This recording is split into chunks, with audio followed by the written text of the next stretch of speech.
Well, hey guys, and welcome to the Scrappy Piano Teacher Podcast. My name is Jacqueline Rosick, but of course you can call me Jackie. And if you're new here, welcome. I am so glad that you're here. We just talk about teacher things. That's what we do at the Scrappy Piano Teacher Podcast. And speaking of which, it really should be called the Scrappy Music Teacher Podcast because really everything that we talk about applies to just about any kind of independent music teacher out there. Okay. Few quick updates for you. First, we had a really great Scrappy Circle last week with Eric Branner. It was so good. He's so cool. He's just a very cool person and easy to talk to. And I could tell by everybody in the Zoom meeting that they were like hanging on to his every word. He's just a great guy. So I recommend taking a listen to his podcast sometime. The 440, he's got some really great stuff on there. It was a lot of fun. My Scrappy Circles are free. And if you guys want to do another one soon, just let me know. I don't have one scheduled, but I can. So if it's something that you like, let me know. And if you want another guest, I am happy to ask somebody to join me. Or it can just be us. We can just hang out and talk about whatever is on your noggin. And if you want to stay up to date on all the Scrappy Circles and everything else going on around here, be sure to subscribe to the list. You can go to the scrappypianoteacher.com and you'll see very easily how you can get on the email list. Now, if you are listening in real time, we are going to get into spooky Halloween music and fun fall music lesson planning. I do have these little books that I call my Coda books. My dog's name is Coda, and they're just stories about her and some of the adventures that she goes on, but they include rote music and pre-reader music. It's a story that follows her. There are activities where the kids can do work in the books. It is a studio license. You can print out however many you want. However, I'm finally going to get my tush on the Amazon train so that you can purchase them on Amazon as well. So they're a lot of fun. I really enjoy making them, and Scaredy Dog is by far the most popular. So it is being revised, and all my subscribers will get a special discount when it comes out. Those of you who have already purchased it in the past, you're just going to get an email with an updated version. I don't know. If I can figure out how to do an Amazon code, I will definitely put one in there for you guys if you want a hard copy. Okay, as we're heading into the year, if you are wanting to talk about any of your systems, any of your policy, your calendar, any of that stuff, and you're thinking it would be really nice if I had everything in one place and everything was streamlined and I really don't want to have to worry about all this admin time for the year, I highly recommend checking out Make Music Studio. So if you want to join, I will put my link in the show notes. Go ahead and schedule a demo with me and we can talk about anything. We can look at your website, we can look at your policies, we can look at anything. I'll show you a little bit about the Make Music Studio. It's free, it's fun, and you and I would get to hang out. And I have a code for you. I would get you 90% off for the first 3 months. So check on that. Lastly, before we get started, sharing is caring. So if you have subscribed already to whatever platform you like to listen or watch your podcast on, thank you. I highly appreciate you. But if there is an episode that has helped you and you're like, that was really good, that helped me, send it to another teacher. Share it in a group, share it in a post, whatever works, because that helps me. And so if something helped you, let's do something that helps me. That would just be fabulous. Okay, I'm done. Yay! Let's get started. So we're getting into that time of year when everyone is getting their schedules together. The fall schedule planning. It's so much fun, isn't it? It is the puzzle of the year. School starts, but sports start too. Oh, theater. Theater starts, marching band, clubs, jobs, all the things. And somewhere in the middle of that, we are looking at our piano students thinking, okay, well, where exactly are we going to fit your music into all of this? Where are we going to fit your lesson? And then are you going to practice? Are you going to have time to practice? Like, what's going to happen? And I'm just going to take a wild guess that somehow everybody in your studio really wants only Mondays at 6 p.m. or maybe only Tuesdays at 5:30. It has to be 5:30. They can't come. They can't come unless it's Tuesdays at 5:30. So then somehow you got to figure out how to make 20 students happy when you can only give one student that one slot. Isn't that how it goes all the time? That's just irony. I'm just talking about the irony of it. It's been my experience. Anyway, before we get too frustrated at the fact that kids really are pretty overscheduled or get frustrated with the parents, I think that this is worth taking a much bigger look because kids really are busy. It is what it is. There is some fascinating research around this. I definitely went down a rabbit hole when I was preparing for this podcast. And I think that there is a line that we as teachers have to be really careful not to cross. As much as we care about these students and as much as we might have some very strong opinions about their schedules, we're just not their parents. We do not get to decide whether soccer should go, whether theater should go, whether they should have a job or not, or whether their family really needs to travel every other weekend for whatever activity they're doing. We certainly have opinions because we're human, but we don't have control over these decisions. So if overscheduling is not really in our control, what do we do with it other than complain about it? And honestly, I think once we're done complaining, we should just let it go and move on. So let me start with this. Obviously, your childhood, my childhood probably looked very different than today. I was born in the 80s. I'm going to go ahead and just put that out there. I'm an 80s kid, proud of it. And up until I was in the third grade, my mom stayed home. And after that, she needed to go back to work, and I became what we call a latchkey kid. And I have to tell you, I had a pretty fantastic childhood. I grew up in this really nice community where the whole district is basically connected through these paths, like these biking paths. And we have a lake, there's a gazebo, there's parks. We all had a pool. All the neighborhoods have their own pool, and all of these different neighborhoods that you just could get to them through this maze of bike paths. So it didn't matter where my friends lived. I could figure out how to get to them and they could get to me. And that's what we did. I would get on my bike. I would ride to a friend's house. We would go to the park, the pool. We would just walk around the neighborhood, or we would just run into other kids who were riding around outside and then hang out with them. Sometimes I would stay at home, and I remember eating peanut butter and jelly. That's like all that we ate. I probably ate about 1 million of them. I would fight with my brother. I remember putting tinfoil on the television antennas, trying to pull in different stations. You guys remember that? You probably were trying to watch things that you weren't supposed to. I know that's what we did. That was my life.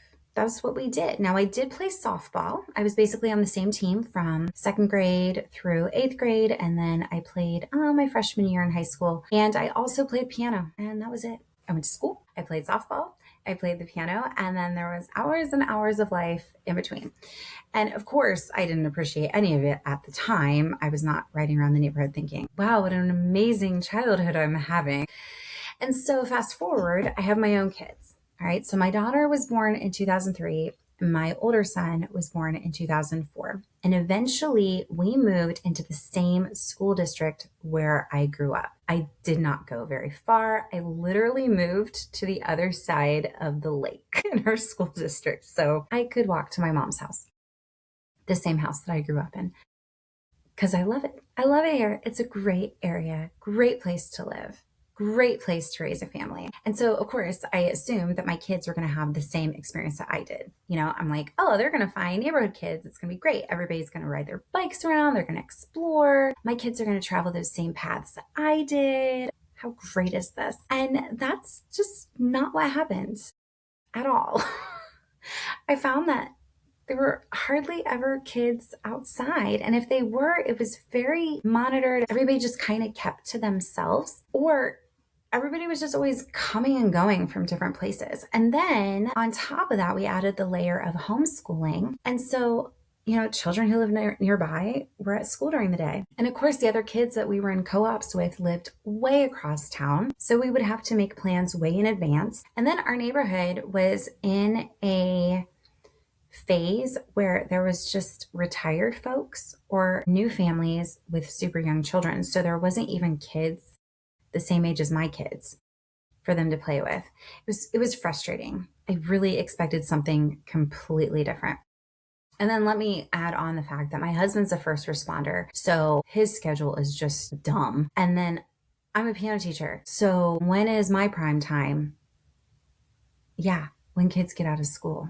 So my kids were just stuck at home all the time, and it really sucked. Like, I really felt bad for them. So yeah, all the free time still needed to have a plan. Otherwise, they were just sitting looking at screens all the time. And so that's something that's really struck me in this big shift. If kids are not outside finding one another and figuring out what to do with themselves for several hours, adults naturally, and I did the same thing, start filling some of that space with organized things. And it just means that it's different now. So it's not better, it's not worse, it's just different. And I think that we need to just embrace that. But we're still music teachers, and we noticed this. In the 2024 MTNA member survey, one of my favorite documents that exists, it had 411 members who took additional time to write about their professional concerns. And when MTNA grouped those responses into common themes, overscheduled students showed up specifically under challenges teachers were experiencing with students. No surprise there. Teachers talked about students being incredibly busy, missing lessons and performances because school or other activities were taking priority, and struggling with motivation and engagement. None of us are shocked by that. I don't care who you are. If you're an independent music teacher, you are not surprised by what I'm saying at all or by those results. And you're probably noticing it a lot right now as you're planning your fall calendar. But what I wanted to confirm specifically for this episode was the idea that the overscheduled child wasn't just simply something that adults or teachers were complaining about. I wanted to actually see what the researchers were seeing and saying about how children are spending their time and how it's affecting them. Because I think when we understand that, then it's going to help us in the area of what we can control and how we can react and how we can support them best as music teachers. The answer that I found with some of the studies I'm going to share with you is that it's just much more nuanced than I was expecting. And being busy is not automatically bad. The research has shown that organized activities can be really good for kids. That's not super surprising in itself. One long study, I'm going to use the word long because there's this word that they used, and I'm going to, okay. Longitudinal, longitudinal, we'll go with it. It means long. It means it was a long-term study. Anywho, it was a long study that followed more than 1,100 young people and found that greater participation in organized activities during adolescence was connected with several positive outcomes later on. So yeah, we're okay with that. Piano itself is an extracurricular activity. Sports, theater, all those other things that kids participate in give them friendships. It builds skills. They are able to connect with adults and build mentorships. They become part of their communities and something that they genuinely care about that really shapes them as adults. So the problem is not having activities. The interesting question is just what happens when we keep adding more and more, the quality versus quantity. So in 2024, researchers, I'm not going to be able to say their names. You guys, I can't pronounce hard words, okay? I stay away from hard words because I can't say them. I'm not good at it, okay? But I'm going to try. So Carolina, Gregorio, Katana. We're going to go with that. Sorry if I'm totally messing up these words or these names. I'm sure they're beautiful when they say them. Do not take offense to my lack of being able to say names, okay? Eric Nielsen, that was the third one. I can say his name. Eric Nielsen, they published a study called Are Children Spending Too Much Time on Enrichment Activities? They looked at time diary information from about 4,300 children. Oh my gosh, that sounds like so much work. But they did 4,300 children ranging from kindergarten through high school. And their definition of enrichment was pretty broad. So it includes homework, reading, tutoring, sports, and extracurricular lessons. So music lessons, piano lessons could fit into that category too. And here's the Cliff Notes version. Structured activities are beneficial.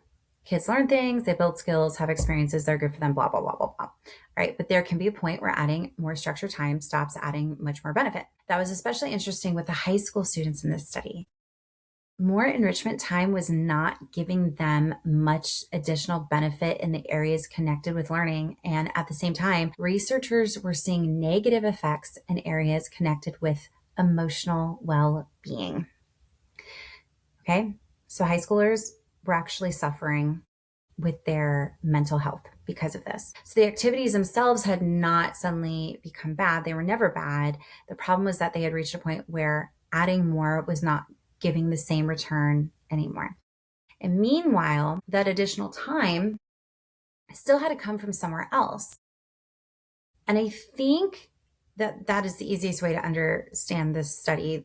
There's give and take. So if you add another hour of something, you're going to remove an hour from something else. Sometimes the trade is perfectly reasonable. Maybe that hour comes from scrolling on the phone and it's not perfectly reasonable, but it could also be replacing sleep, time with friends and family, or simply some downtime where nobody is asking that kid to accomplish anything. It's just go, go, go.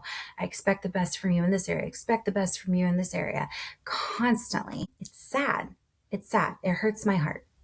I'm not going to lie. And of course, it makes me think immediately about piano practice, because how many times have we had a student tell us, I don't have time? And somewhere usually in our brain, we're thinking, yeah, you do. Come on, surely there are 20 minutes somewhere in your week. And maybe there are. There's a good chance that we're right.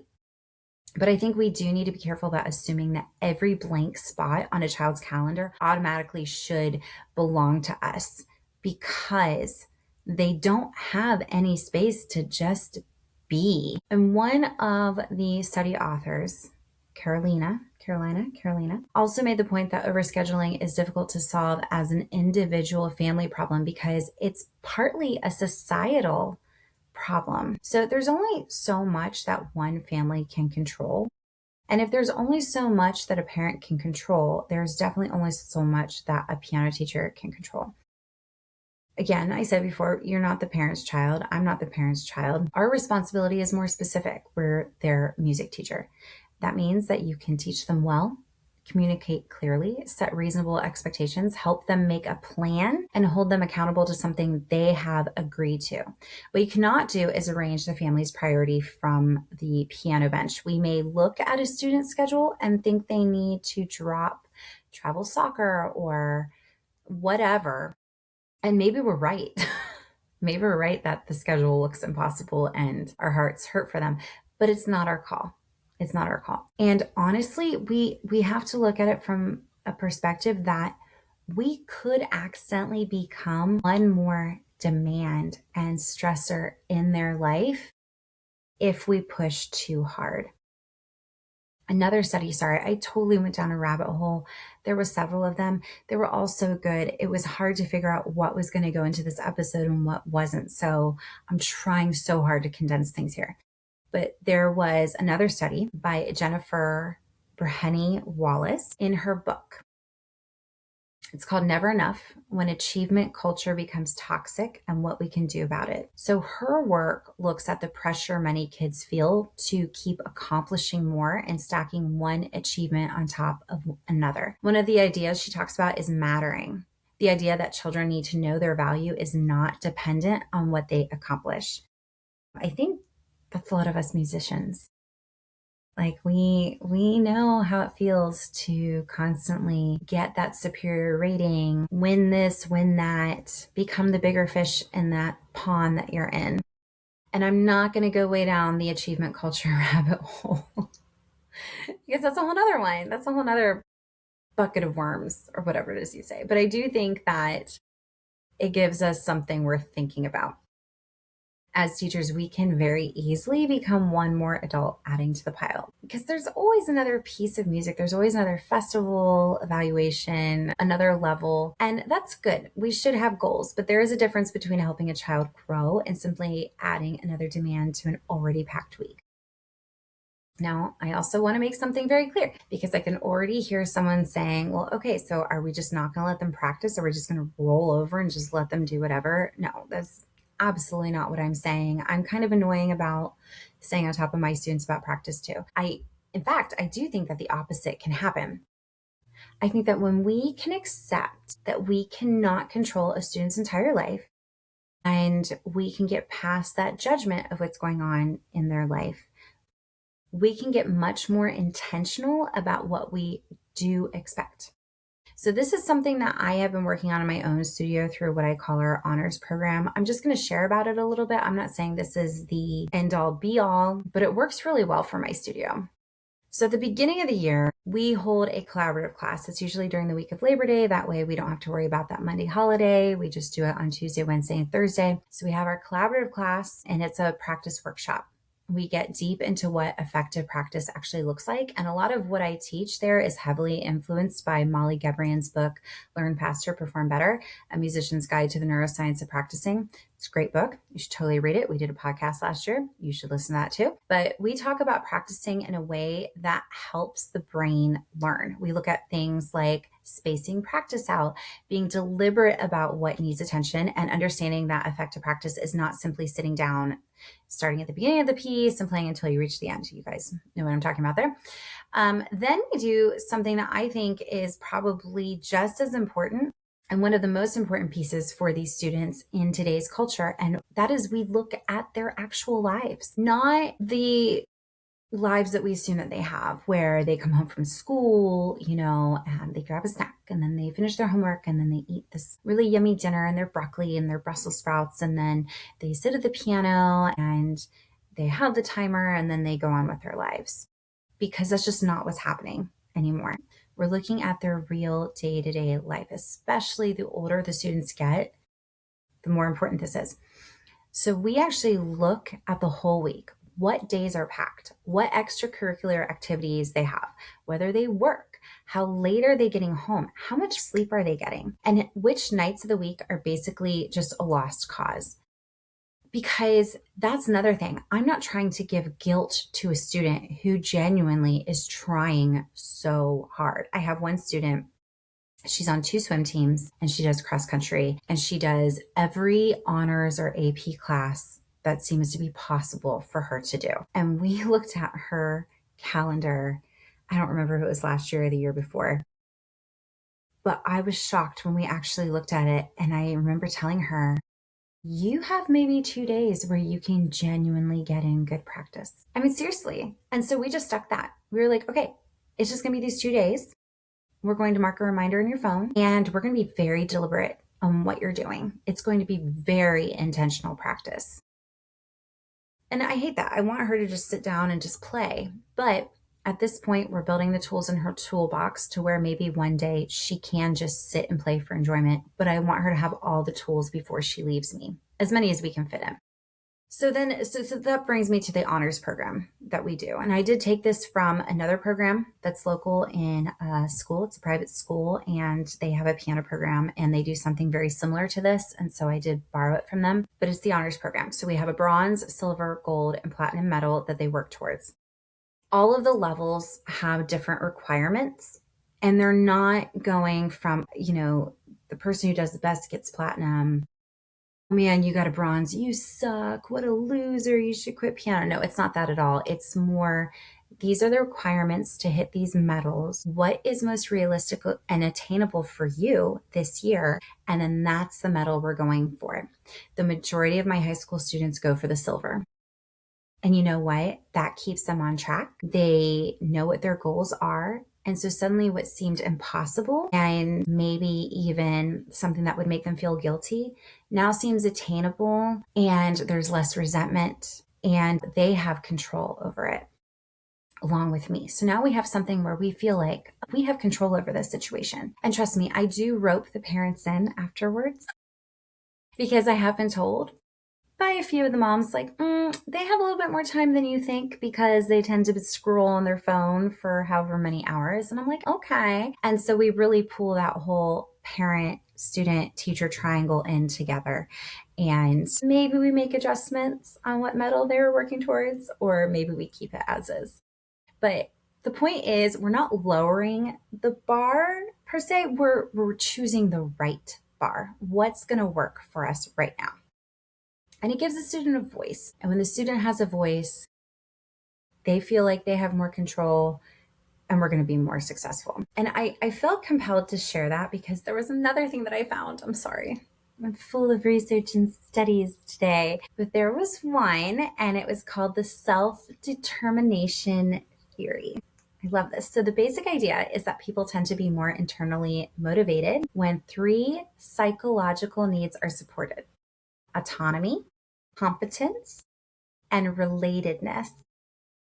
In simple terms, we do better when we have a sense of ownership, when we believe we are capable of making progress, and when we feel supported by the people around us. So that does not mean that the kids should make every decision. Autonomy is not the same thing as letting a child run the entire show by any means. It just means that their voice matters. They're not just being talked at or down to. They're actually getting to have a place to let their opinions be listened to. If I hand a 16-year-old an expectation that has absolutely no relationship to their life, I can enforce it all I want and wag my finger in their face, but I have not created much ownership.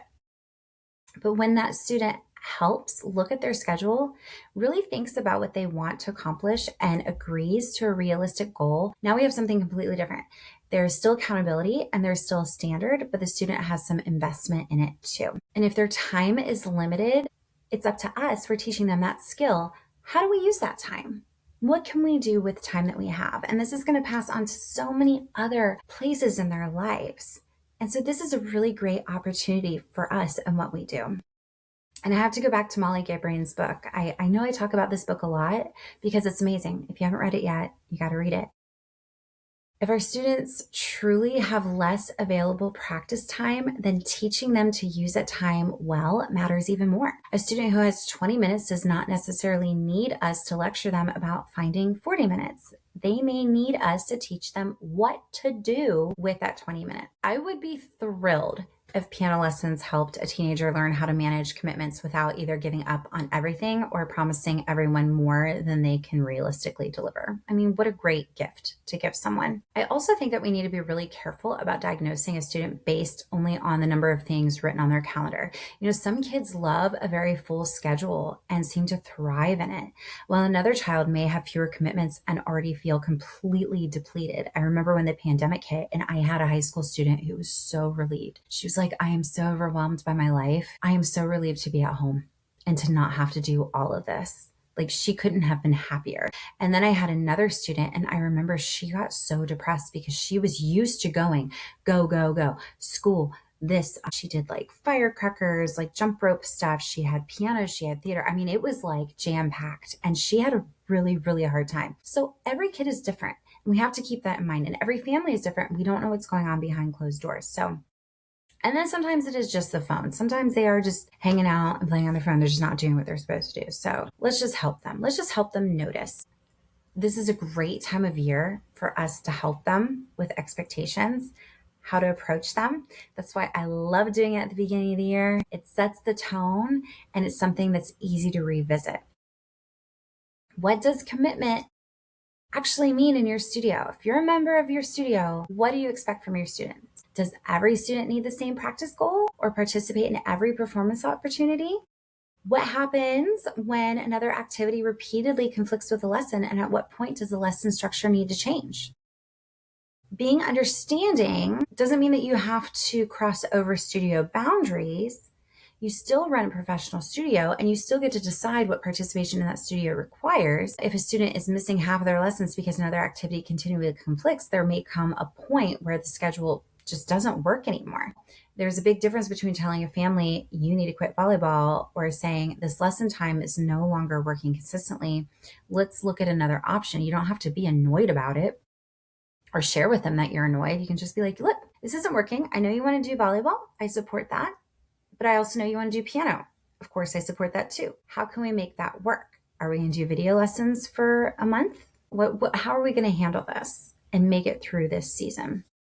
One of the decisions is going to belong to the parent. The other is going to belong to the teacher, and the student has a voice. So as long as we make that distinction, I think that's very, very important. And another thing, I think that sometimes when we talk about overscheduled kids, there is a temptation to romanticize the past. I spent several minutes at the beginning of this podcast telling you about riding my bike around my beautiful neighborhood in the 90s and eating peanut butter and jelly sandwiches while completely unsupervised. So clearly I'm capable of doing this too. Those were some great, good old days. Wonderful things about that childhood, but there's also wonderful opportunities available to kids now that I never had. So it's not about deciding which generation is doing childhood correctly. They're just different. We need to really just recognize the environment our students are growing up in and then teaching the student who is actually sitting in front of us. We can't control every demand on a student's time, but we can help them figure out what music can realistically look like inside the life they actually have. So sometimes that means setting clear expectations, helping them make a plan, bringing the parent into the conversation when needed, and teach them how to use their practice time well. Remember, being realistic, you don't have to lower your standards. You do not need to cross the boundaries that you have set for your studio. You can make this work. Have that conversation. We just need to help students make meaningful room for music and then help them follow through on the commitment that they made. All right.